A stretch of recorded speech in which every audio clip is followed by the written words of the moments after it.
everybody, welcome to another episode of Back to Christ. Thank you so much for all your support. Thank you all for watching. It has been absolutely amazing. I love all the support that I'm getting, the messages, the posts on Instagram, the comments. Thank you so much, guys. It means a lot to me. And we're now on another recording with a friend of mine here, Faith. Hi everyone. And Faith is going to talk about her journey. So this is another episode discovering a Christian journey. And Faith is going to talk about how she actually came to find God.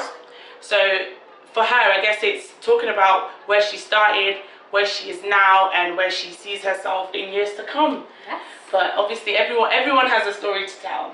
So Faith, tell us a bit about yourself first. Let's get to know you, and then we will start, finding out a bit more about why you're a Christian, I guess.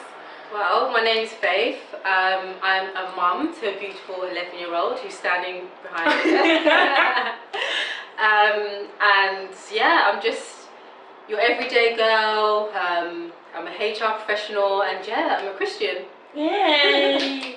So I remember when we first met. So I was telling Faith about what I'm doing. So I was telling her about Back to Christ when I first started it, and she was immediately like, "Oh yeah, I want to tell my story." And I was like, "Oh my God!"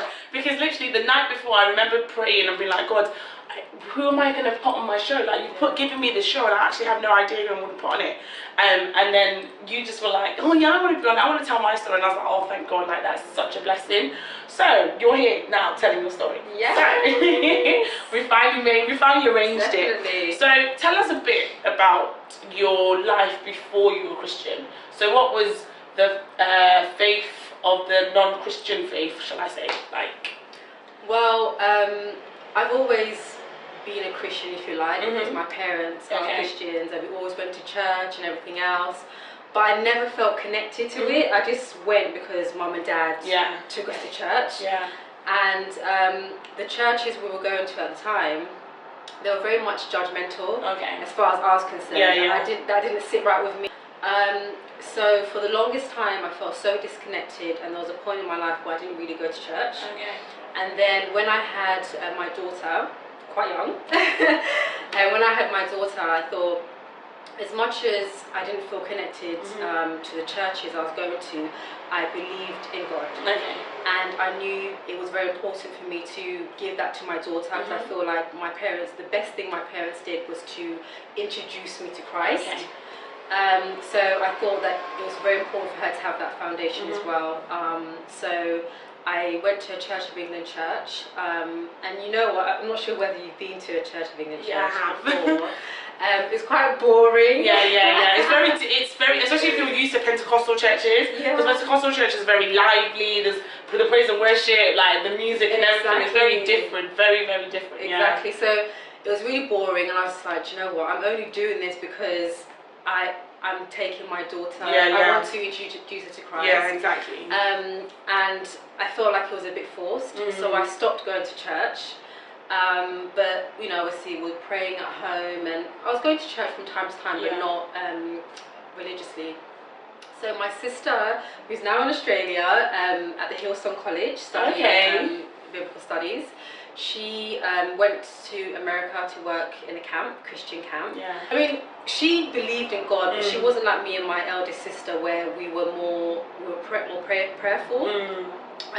We felt like she wasn't so interested. So when she went to Camp America, she came back with a baptism certificate. She's like, "Everyone, I've been baptized." Oh, I'm like, wow. "What the hell? Hold on, where did this come from?" And then when she told her story, she told us that how she experienced God's love at the camp. And she happened to find Hillsong music on YouTube, and she's like, "Oh, there's a church." Yeah. So one day she called me and she was like, "Faith, do you want to come to Hillsong Church with me?" And to be honest, I had nothing else to do at home. That's the only reason why I went. I was like, "Okay, I'm not doing anything." And I went to Hillsong Church, and honestly, it changed my life. Wow. It was amazing. The message that I heard that day was simply, come as you are. God loves you as you are. You don't need to change anything about yourself. Let God do the transformation. He will do heart surgery on you. And I was blown away, because the person who was preaching at the time was the the senior pastor in Australia's son, he has tattoos all over his arms. And the churches that I came from, that was unacceptable. Exactly. So I was like, wow, I'm coming back. And now that's our church. We go consistently, and my life has been transformed, let's say, since I committed myself to Christ. I think your story is really interesting as well, because the fact that you were going to a Pentecostal church and there wasn't the love, there was more condemnation than anything. And I think a lot of people do that. You end up just going to church as a routine. Yeah, that's right. I'm sure a lot of young people, like, if their parents said, okay, you can choose whether you go to church or not, they won't go to church every Sunday. Yeah. I know there's times in my life I want to go to church every Sunday. Do you understand? Yeah. But when you come into understanding, like, you know what, God absolutely loves me as I am. Like, I don't have to be perfect. I don't have to tick all these boxes. If I've got a piercing, it's cool. He still loves me. If I've got a tattoo, it's cool. He still loves me. But obviously, trying to find that balance sometimes, because you do feel like, oh, am I a sinner now that I've done this and that? So it's really nice that you were able to find somewhere with open arms, like, you know what, welcome back. That's right. That's really good. That's really good. So what was your transition process like then? So, because I remember working with some youth one time, and the girl said to me, oh, the reason why I really don't want to take Christianity seriously, because it changes you and you become boring. I was like, first of all, I am not boring, so I don't know where you're getting that information from. Oh my gosh, absolutely. So what was the transition like? Oh my gosh, I feel like I'm myself now. I feel like I'm more in love with myself, and therefore I can give more love to the people around me. I feel free. I feel so free, and obviously there's times where I have ups and downs, but I always turn to Christ, and He has never let me down. And when I talk to my daughter, I always say to her, do you know what, I'm not telling you to trust in God because it's the right thing to do, whatever else. I'm telling you from experience. And really, anyone who feels that Christianity, oh my gosh, they're crazy. It's the best decision I ever made. And before I fully committed myself to Christ, I was going through a really, really tough time in my life where I was having a lot of panic attacks and insomnia and all sorts of things, and I reached such a tough place in my life where I was walking through Victoria train station, and I felt like I wasn't in the world. It was just really bizarre. I just felt like, I don't even know what happened to me, but I just felt like, do you know what, this isn't how I want my life to be. And I said, you know what, God, if you are truly there, if you really exist, please help me and transform my life, because right now I don't feel like I'm alive. I don't feel like I have a purpose. I just feel so empty, and I said, God, if you're there, please show me what you can do in my life. And slowly but surely, things started to happen, and God works in such He's so amazing in the people that He puts in your life. The books that He puts in front of you, and it's not magic or anything. It's just, it flows so well, and it's like, wow, that person is in my life because God put them there. And following that moment where I was asking God, if you're really there, show yourself. My sister then invited me to church, and then I went to one of Hillsong's conferences called Colour, where some really amazing preachers were preaching the Word of God, and I just felt renewed. And that's good. Just praying every single day, talking to like-minded people as well, and all I can say, God is there. It's so hard to put into words. I think Christian life is very much an experience. It is. You can't read it. You can't. It's not something you can be like, oh, today I'm a Christian. No. It's something that comes from within.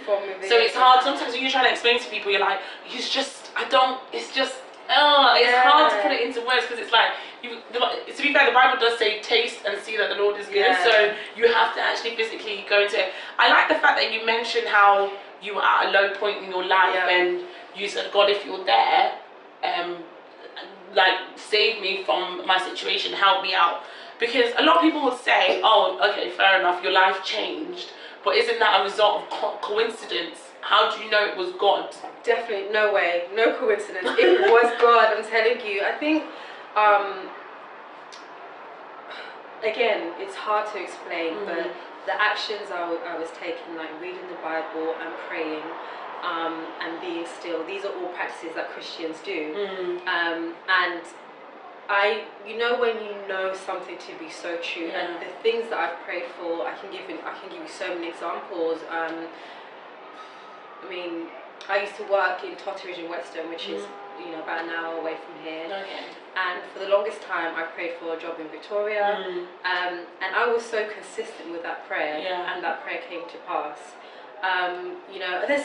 There's so many things that I've prayed for, and they have come to pass. Maybe it took a while, and some of them, it didn't take so long. Yeah. It was all through my prayers and trusting in God. That is really the key. It's just I'm loving how you're like, it's amazing. It's just so hard to explain, but it's just having that feeling that this is the truth. Yeah. God is the person who is guiding my life, shaping my life, and putting the right people and the right things in my life to make it better. Okay. So would you say then, because there are a lot of people who feel you can as an individual can bring people to Christ. Would you say it's something that can be done by man, or is it really only the Spirit of God? Because the Bible says, like, until you accept Christ as your Lord and Savior, we have to accept Jesus Christ as part of our Christian mandate. If you don't accept Jesus Christ, you're not really Christian. You can't say I'm a Christian, but I don't believe in Jesus. Yeah. Sort of defeats the purpose. Yeah. But anyway, do you feel like it has to come from God, or do you feel like man and human beings can actually get you to where you are now? I think God uses people. Definitely, okay. He definitely uses people to lead people to Christ. Yeah. And that's what happened to me. He used my sister, and then the people that were in my life as a consequence of my actions, me praying and asking for certain things. He put the right people in my life that helped me to become closer to Him. Okay. Do you think, this might sound a bit weird, but do you think that maybe God allowed you to be at that low point in your life in order for you to be like, you know what, I need you? Yes. Do you understand? Yes, I was on my knees, and I think if I didn't get to that place, I would probably I would have gone looking for other things. But because I was in such a low place, almost to the point of desperation, I was like, do you know what? I need something far greater than myself, than what's in this world. Like, I really need the help here. And I think, He did. He did. That's really definitely good. That's and I really think that good. He used that situation, because whenever I talk to people, for example, when I'm telling my daughter about Christ, I always use that. I always go back to how I was in such a dark place and how my life has transformed, and I will never ever leave God, because I know what He can do when you trust and believe in Him. Okay. So you were saying how because of how your life changed so much, you would never ever go back to your own life, like not knowing Christ the way you do. Because one of my questions were, do you actually miss your life? But I guess you've answered it. No, not at all. I think before I became a proper Christian, I was relying on my own strength. Yeah. Now as a Christian, I rely on God. Yeah. And anytime I'm confused about something, or I want something in my life, I turn to Him. And even if I pray for something and it doesn't come to pass, I know that He has something better in store for me, because He loves me so much. So no, I don't miss that life. I was going to say, the question was already answered, but it's like, it was on my list. I was like, I'm going to ask you, but no, definitely. I'm happier. I feel free, as I said at the beginning. As well, so much, because I'm confident, and I know that He pursues us. He loves us so. I love saying that, like, He pursues us, and it's the truth. He loves us so much, and because I know that and I believe in it, it gives me so much confidence. That's really good. That's really, really good. So obviously a change in your life will also mean a change in the environment, which will mean a change in your friends and people you associate with. Did you find that the more you drew closer to God, you lost connection with certain people, or friends were sort of dropping, or was it a case of your number of friends increased? Because some people, as soon as they become a Christian, they got so many more friends. So what was it like on the friendship and relationship front for you? Well, in terms of friendships, I started to move away from people who weren't doing the right things. Okay. Or not majorly, but like gossiping, for instance. Yeah. I started, not saying I stopped being their friends, but I stopped hanging out with them as much. And because I fell in love with myself, because of I felt God's love. I feel like I gained more friends because I was open. You know. So yeah. You get more confident as well, because it's almost like, I think one of the good things for me as well as being a Christian is you have a constant friend. Like the Holy Spirit is just so you're never really on your own. You always have a friend with you, which is the Holy Spirit. Because the Bible says when Jesus was leaving, it's like, I'm going. I'm not going to leave you on your own. I'm going to send you a comforter. I'm going to send you a teacher. So you're like, oh yes, I've got the Holy Spirit, and it makes it easier for you to talk to other people and have other people in your environment and stuff. And you were saying how because of your experience, you've been able to talk to your daughter and sort of mentor her in a way that allows her to not just be a Christian but experience Christian life.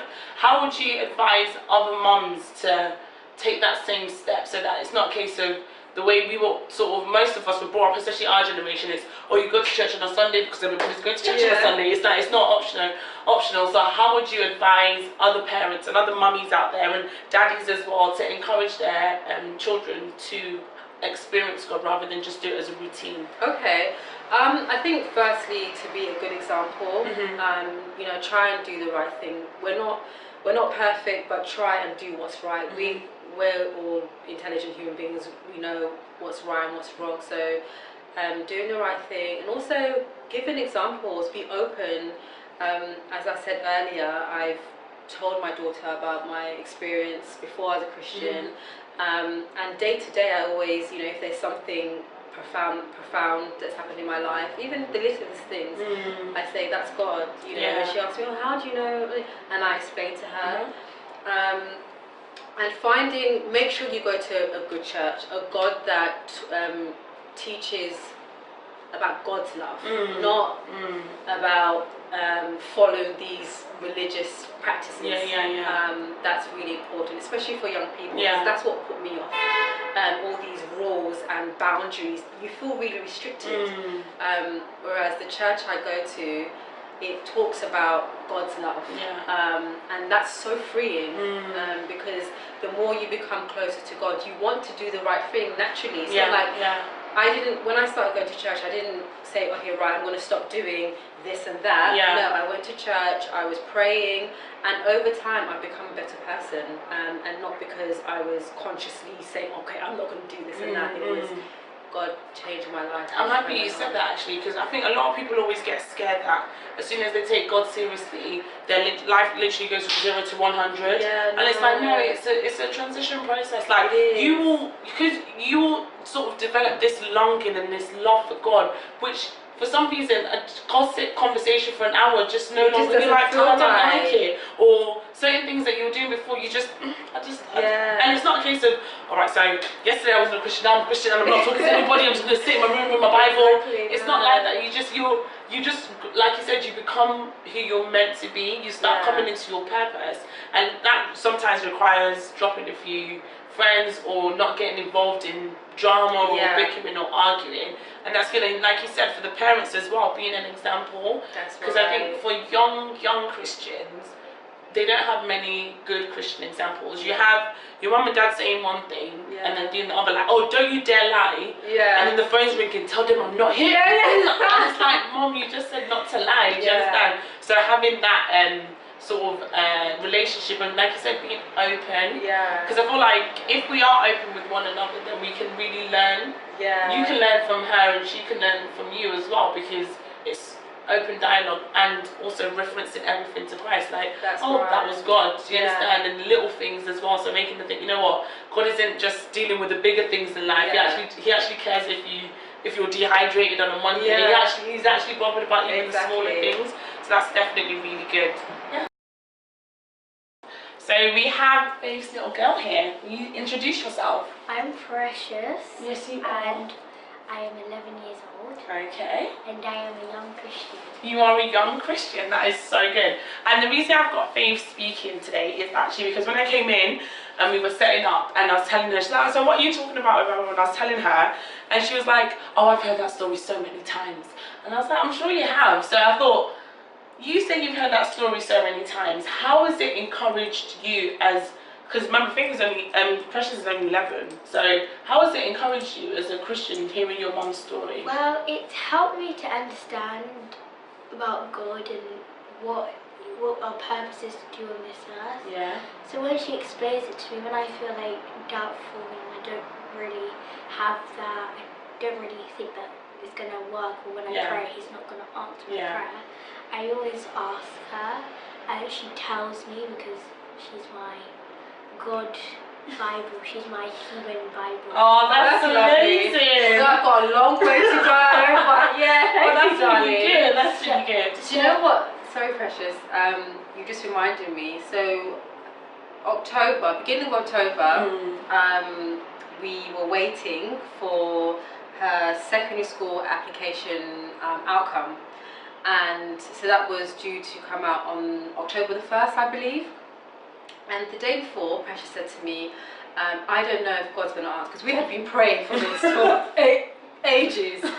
And Precious said to me, I don't think God's going to answer our prayers. And I said, why do you say that? She said, well, because people have cancer and they die and he doesn't answer their prayers. And she gave me an example of her auntie's dad who died a few years ago of cancer. And I said, what did I say? I said, well, I can't explain why that happens, but I know that God has heard our prayers and he's going to make a way. And what happened on the 1st of October? It happened! Yeah. And what was that happened? Tell us a bit about it. I got into the secondary school place I wanted. Okay. Was it tough to get into? Very tough, like the test was hard and it was very hard. Sometimes I feel that God isn't there, but then I have to ask you and like explain to you what's happening in my mind. So like sometimes I see bad things happening, and then when I pray and they're still happening, I feel like, well, I just prayed for nothing. Where he does things in his own time, so when we necessarily want things to happen, they don't happen in your time. So it's like when your parents say, oh, you can't have this because you have to wait until you're older. You kind of understand when you're older why they said to wait, and things happen for a reason. That's actually really amazing. I feel like you're preaching to my heart at the moment, but that's really good. And even the way that you're speaking, Precious, it just seems like you also want to get to know God for yourself. So because you've got questions in your mind, you're saying, God, I prayed for this and it didn't happen. Why didn't it happen? Or this person has died of cancer and why has that happened? And I think that's a good thing. It's good that you're interested and you want those answers from God, because I guess what it does is it draws you closer to God. Like, okay, God, can you explain this to me? And the thing is, God is more than ready to like sit you down and show you passages in the Bible which will help you to understand that. So do you feel like your mum's story and her journey as a Christian has really had an impact on you as well? Well, I think it has, because at the time we didn't really go to church and I didn't even know God existed because I was like 4 or 5. Yeah. So we would pray, but I didn't really understand why we were praying. So then when my auntie took us into the church, and because our church is in a theatre, I thought we were going to the theatre. I didn't really know what God was. I just heard of him. Like a pop star, I didn't know. Yeah. So then from that day I'm kind of drawn closer to him, and then it's like that I know him better than I did before. That is absolutely amazing, and that is so good. That is really, really good. So thank you, Precious, for adding a little bit of spice to the show. I really do appreciate it. And I'm off. And now you're off. Bye-bye. Thank you. No, but I think it's really important what she was saying, because for such a young person to be like, you know what, sometimes bad things that do happen, and it's all about God's timing is the best time, and that hunger, and knowing that you and your experience and what God allowed you to go through has given her a foundation that you didn't have necessarily. Like, fair enough, you knew God, but she knows that she can ask God questions. She can sort of, God, why is this like this? Why is that so? I guess it's been a benefit to her. But do you feel like your story has also been able, like there's people you've been able to help, knowing that, you know what, I was once felt like I was distant from God and I didn't feel the connection, and now I feel like I do. Do you feel like you can share that with other people? Whenever I have an opportunity to share it, I do share it. And there's times where my friends are going through challenges, and I use my experience and I just say to them, you know what, trust God, wait on Him, be patient, pray. I mean, I've got a friend who is a Christian, and she has been praying for something for a really, really long time, and she, you know, started to get really frustrated, and she was like, oh, why isn't God answering my prayers? I've been praying midnight prayers, morning prayers, and everything. And I just said to her, do you know what, I've been praying, I had been praying for a job in Victoria for many years, and there's other things I had been praying for a long time, and at the time when I was praying, sometimes I would feel doubtful, but then I remembered, you know what, God has never let me down, and I just need to keep on praying, and whether or not this particular thing comes into my life, I know that He's going to give me a better life either way. So I've always given them that advice. Do you know what? Just keep your eyes fixed on Him. Keep on praying and trusting that He's going to make a way. And one of my friends, a friend that's been praying for a long time, she sent me a text message a few weeks ago saying, do you know, I'm so grateful for you, and I'm so thankful that you shared your examples. So definitely, I feel like it has helped people. That's really good. That's really good. But thank you so much, Faith. Obviously, at the end, you're going to give us a bit of a word of encouragement. Yeah, but thank you so much, obviously, for being part of this show. It's really, for me, it's very important. I really do appreciate the time that you're putting into it, and the people that you're going to help, the lives that you're going to change from your story. I hope so. Genuinely do appreciate you. Thank you so much. So, for the audience, a bit of a word of encouragement. I would say that God really exists, and Jesus Christ really saves. So if you're going through any hardship or anything like that, you're feeling challenged by life, take the time to pray, invest in a Bible, tune into YouTube channels like this, and just feed yourself with the Word of God, and eventually you will feel yourself free. And how actually one of the things that helped me was listening to gospel music. Definitely every morning and night, I would pray and listen to some gospel music, and it really did help to free me up and keep me still, and Hey guys, I hope you enjoyed this video. Like, subscribe and press the like button. Come back to Christ. Follow on Instagram, Twitter and Facebook, and I hope you like seeing my face. Bye.